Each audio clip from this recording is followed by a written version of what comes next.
2 years ago today, on the 23rd of January 2023, I was tasked to lead the NDC Minority Caucus on the 8th Parliament. Kindly permit me to use this occasion to express my gratitude to my colleagues in leadership who served with me to lead our caucus. First, as the Minority Caucus from the 23rd of January 2023 to 6th of January 2025. And second, as the Majority Caucus from 7th of January 2025 to today.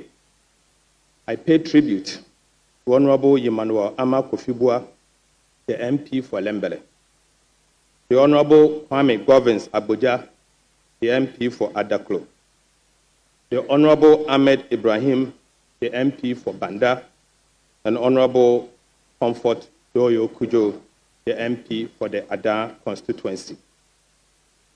Mr. Speaker, I'm equally grateful to you, Right Honorable Speaker, for your fatherly guidance throughout my tenure as the leader of the NDC caucus. Right Honorable Speaker, I'm profoundly grateful for the opportunity to address this House as its leader for the final time. Today marks the official conclusion of my journey within the leadership ranks of this august House. It has been a remarkable period during which I transitioned from minority leader to majority leader. With this address, I formally take my leave as the leader of the NDC Supermajority Caucus this Parliament. Mr. Speaker, allow me this moment to extend my deepest gratitude to His Excellency President John Dramani Mahama, the National Chairman of the NDC, Honorable Johnson Esiedun Katia, the General Secretary of the NDC, the Honorable Fifi Fiavikwete, and the entire functional executives of the National Democratic Congress. Leading the NDC Parliamentary Caucus has been an honor of the highest order. Mr. Speaker, the unwavering support and the collaboration of colleagues is a privilege I have never taken for granted. Together, we have risen above our differences, weathered the storm of transition, and forged a formidable and victorious front. Right Honorable Speaker, we celebrate our collective achievement. Let us remain steadfast in our commitment to even a brighter future for our country. We held the government to account, inspired public confidence, and upheld the values of transparency, service to our people. Our unity of purpose is what delivered the overwhelming and decisive victory for the NDC in the 2024 election. Mr. Speaker, I am not perfect. Yet throughout my tenure, I endeavored to serve my party and the country with unwavering dedication. I acknowledge that in the line of duty, I may have unintentionally stepped on few toes. To those affected, I humbly seek your forgiveness. Please forgive me. Leadership, I believe, is not about perfection, but about the sincerity of purpose. Our actions must always be guided by good faith and the overarching interest of our dear country. Mr. Speaker, 2 years ago, I was entrusted with the responsibility of the minority leader. In this relatively short time, we have collectively achieved a remarkable milestone. Together with my NDC colleagues, we provided constructive alternatives to government policies and safeguarded millions of Ghana cedis in public funds. We championed groundbreaking legislations, including some of the most impactful private members' bills in Ghana's parliamentary history. These efforts significantly shaped national policy and discourse. It is no surprise, therefore, that the people of Ghana recognize our effort by entrusting us with additional 50 parliamentary seats, transforming the NDC caucus from a minority of 137 to a commanding majority caucus of 137 seats and counting. Mr. Speaker, it was the result of hard work, perseverance, and the unity of the 137 gallant NDC members of Parliament. As I transitioned from this leadership role to the Ministry of Finance, Right Honorable Speaker, I embrace this path with humility and resolve. I will continue to rely on the support of all colleagues in this House as we work together for the good of our country. Mr. Speaker, as a former leader of this House, I assure you, Right Honourable Speaker, that neither you nor your members nor the staff of Parliament will ever be far away from my thoughts. Mr. Speaker, the institution of Parliament and its concerns will always remain a priority. In my capacity as Minister of Finance, I pledge to work tirelessly for the people of Ghana, ensuring that the needs and aspirations of the people of Ghana remains at the forefront of our agenda. Let us unite in the pursuit of these shared goals. Right Honourable Speaker, I must take a moment to recognize my good friend and brother, the Minority Leader. The Speaker, though we often found ourselves at odds, our mutual respect fostered a working relationship that guided this House throughout some of its most challenging moments.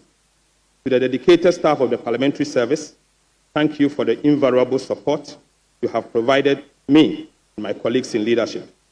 I trust you will extend the same level of commitment to the incoming Majority Leader and his team. Mr. Speaker, it has become imperative for the Majority Caucus to effect a change in its leadership. Right Honourable Speaker, I now refer you to Order 6 of our standing orders, which provides that Majority Leader means a member of Parliament designated by the Majority Caucus as their leader in this House. Mr. Speaker, you would recall that on the 8th of February, on the 21st of February 2024, during the 8th Parliament, you interpreted what constitutes the designation of leadership in this House. You reminded this House that it is the party that has given you the platform to come to this House. You come on the ticket of the party to appoint your leaders. The party must lead the process. You said, Mr. Speaker, you concluded with a ruling that the party would lead the process to designate or appoint the leaders of the caucus of the House. Against this background, Mr. Speaker, the National Executive Council of the Great NDC, the Majority Caucus, have designated the following honourable members as the new leaders of the Majority Caucus. The Honourable Mahama Ayariga, the MP for Boko Central, as our Majority Leader. The Honourable George Kweku Rickett-Hagan, Member of Parliament for Cape Coast South Constituency, as our Deputy Majority Leader. The Honourable Roxanne Nelson Kwame Echi Dafiamepo, the MP for Saudai, as our Chief Whip. Honourable Comfort Doyo Kujo, MP for Ada Constituency, our First Deputy Majority Whip, and Honourable Richard Achampon, MP for Bia East Constituency, as our Second Deputy Majority Whip. Mr. Speaker, I extend my best wishes to the incoming Leader of the House, the Honourable Mahama Ayariga, and his team. May they be guided by wisdom and grace as they steer the affairs of this House, oversee the successful conduct of government business. Finally, Mr. Speaker, I profoundly want to express my deepest appreciation to the good people of Ejumakon, Nyan Isiam, my constituency, for the opportunity to represent them as their Member of Parliament. Mr. Speaker, I thank you. Speaker, a short while ago, I was formally chosen by my party, the Great National Democratic Congress, and the Majority Caucus of 187 members to lead the NDC caucus in this ninth Parliament of the Fourth Republic. It is an honor and a privilege to serve in this new role as Majority Leader and Leader of Government Business in this Parliament. With humility and profound gratitude to His Excellency, President John Dramani Mahama, the leadership of the NDC, chaired by the Honorable Johnson Aseidu Nketia, and my honorable colleagues in Parliament, I wholeheartedly accept this appointment. I am thankful for the confidence reposed in me, fully aware that this is an onerous role. I intend to discharge it to the best of my ability. Our duty as legislators is to ensure that we do all we can for the betterment of the people of Ghana. As leaders of the House, as a leader of the House, I have an abiding duty to ensure that we always stand on the side of Ghanaians. Right, Honorable Speaker, this is my charge to keep and a duty I will faithfully discharge. As leader of the House, I am committed to working hard to ensure that members work in an environment that is more conducive, convenient, and friendly. We are the representatives of the people of Ghana for a reason.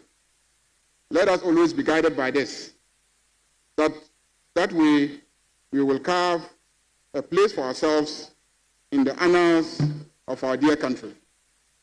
Mr. Speaker, before I resume my seat, may I seize the opportunity to express appreciation to the immediate past leadership of our caucus, made up of Honorable Tessel Atuforsen, the outgoing majority leader,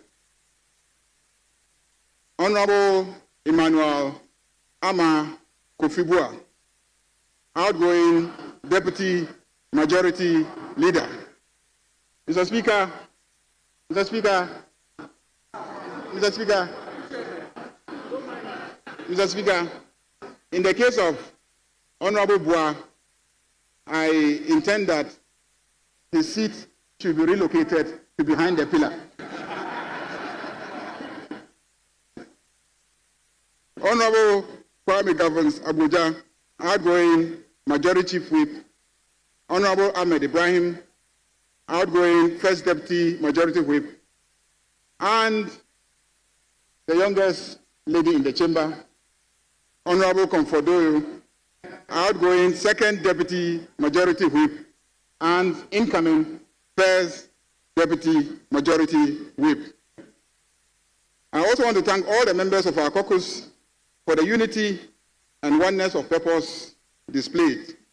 I'm counting on you to continue to exhibit this same level of support and togetherness, if not more. Mr. Speaker,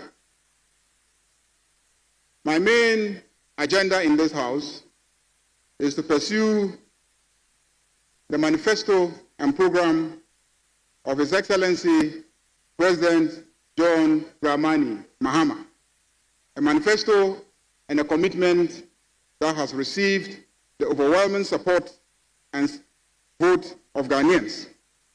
Mr. Speaker, we will do this by passing good laws that seek to further those commitments, and we will use our various committees and our oversight responsibilities to ensure that the institutions of governance work for the people of Ghana once again.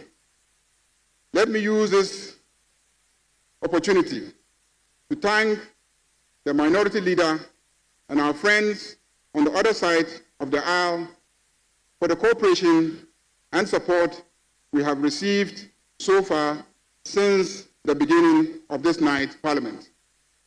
I want to assure them that in spite of their dwindled numbers, I, as my colleague, the minority leader, has already indicated, I believe in accommodation, I believe in consensus building, and I believe in discipline, and I believe in orderliness, and I believe in working together.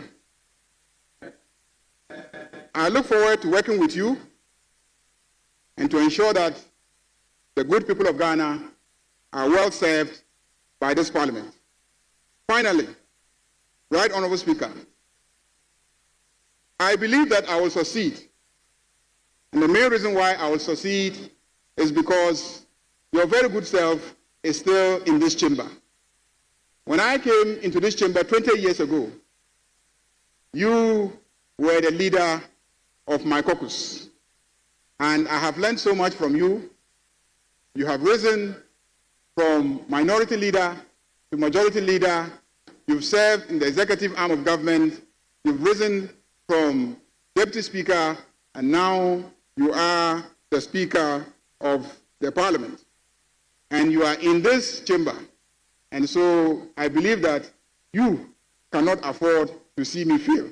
And that is the reason why I'm very confident that I will succeed. On that note, Mr. Speaker, I thank you and I thank colleagues. We received from the National Democratic Congress announcing a change in leadership. But first, Mr. Speaker, I welcome you back home after your trip to Côte d'Ivoire on the occasion of the opening of their Legislative Assembly.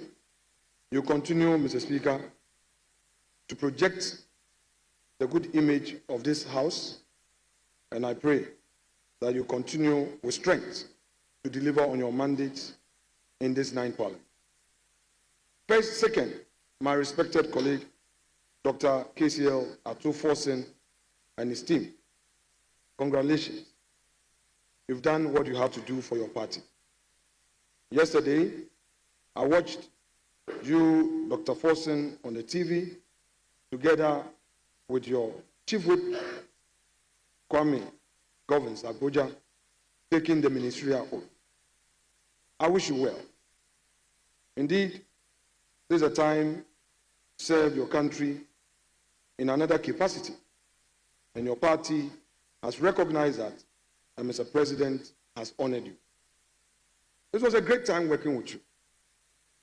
In the 8th Parliament was a real test for the democracy of our country. I recall the many times that decisions had to be made on this floor where you had to painfully tell me that your side does not support me.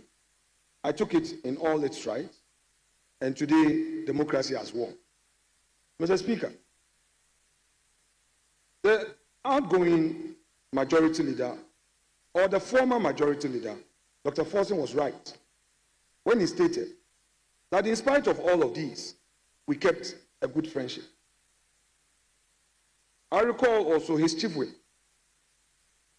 Situations where Kwame would disagree with me, he would find a way of avoiding an eyeball-to-eyeball contact.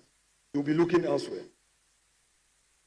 He will ignore my text messages and my WhatsApp messages, and when he's done with everything, he will tell me, Kwame, I'm sorry, I have to defend the party's interest.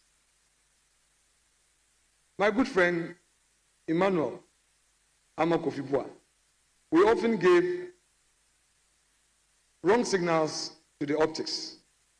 I think today, our common fights will be over. People don't know how great our friendship is, but you were always getting under my skin. And I know now, as a minister, our political fight will take a different form. This time, you'd have to come and defend your government policy. To the incoming team, led by my senior Adabar, my respected colleague, Mahama Ayariga. We served together in ECOWAS Parliament. You were very supportive. You've earned the respect of your colleagues in the sub-region. I know that you brought consensus. In fact, Honorable Ayariga, there's something I've learned from you, and I want to share. You don't mind how long it takes to negotiate to bring peace. And that I've learned with a great deal of respect. I believe that even as majority leader, you will not assume that you have the numbers. So you have to railroad matters on this House floor.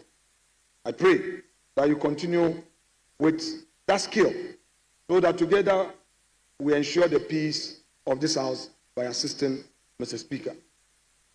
Indeed, many people in this country do not know that over 90% of the issues on this floor are resolved through consensus. Just a few that get into the media is what takes center stage. I pray that we'll build consensus during your tenure. But to the backbenchers and all of us in this 9th Parliament, Honorable Ayariga, the majority leader, is a great debater. He loves his procedure. And let me disclose this. The day we had this hint of he becoming the leader of the House, one of my researchers told me that, leader, your new leader is always glued to his law. He loves debate. So get your members to get ready. So I know that you enjoy the rules and you will not allow things to go unattended. But let me quickly remind you, sir, that as a government leader, if you try to introduce more debates, government business will suffer.